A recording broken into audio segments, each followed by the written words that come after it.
साल 2015 की बात है। बनारस से दिल्ली एक ट्रेन जा रही थी।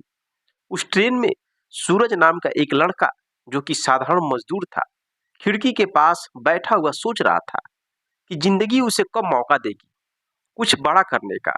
उसके हाथ मेहनत के गवाह थे, कहीं ईंट गारे का निशान, कहीं धूप में जली चुकी खुरदरी त्वचा। तभी सामने वाली सीट पर एक लड़की आकर बैठ जाती है। उस लड़की का नाम अंजलि होता है। वो किताबों में खो जाती है और आंखों पर मोटा चश्मा और चेहरे पर अजीब सा आत्मविश्वास था। अब वह लड़की जो है कि यूपीएससी की तैयारी कर रही थी। सूरज को यह देखकर हैरानी हो गई।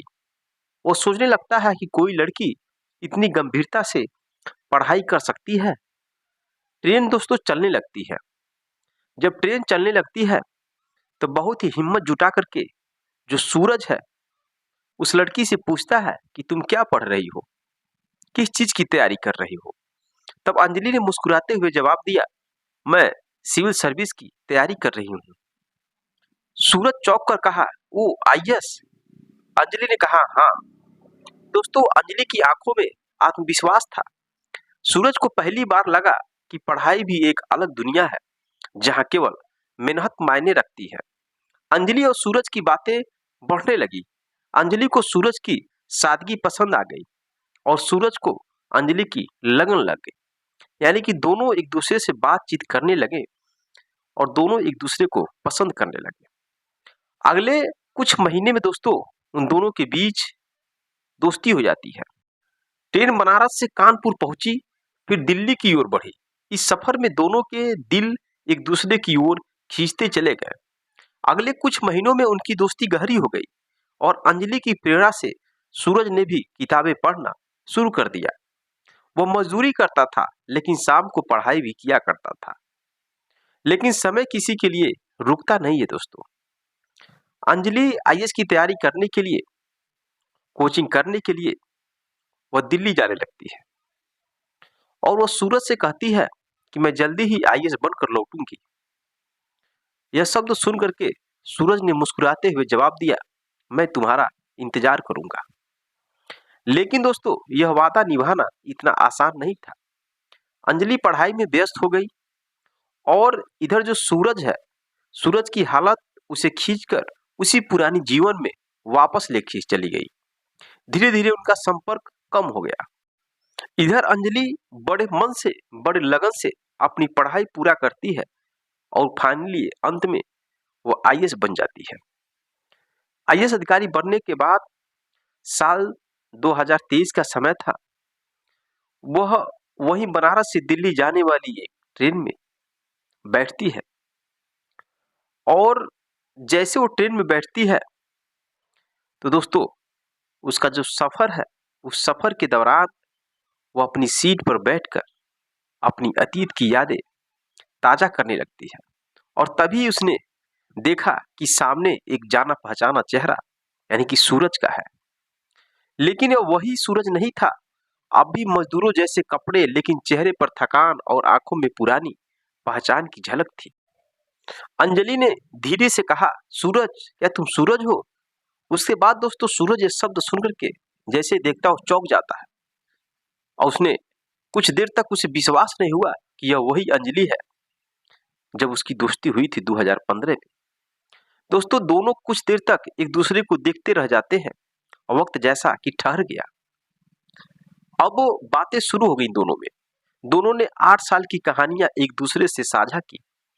सूरज अब भी मजदूरी कर रहा था और अंजलि अब बड़े सरकारी फैसले ले रही थी। बातों बातों में अंजलि ने बताया कि उसकी शादी तय हो गई है। तब सूरज के चेहरे पर हल्की मुस्कान थी, लेकिन आवाज में कुछ टूटा सा आवाज था। अब सूरज कहता है, क्या तुम्हारी शादी तुम्हारी मर्जी से हुई है और परिवार की मर्जी से हुई है? तब अंजलि कहती है, हाँ, मेरे मर्जी से और मेरे परिवार की मर्जी से हुआ है। और जो लड़का है वो भी आईएएस है और मुझसे 2 साल सीनियर है।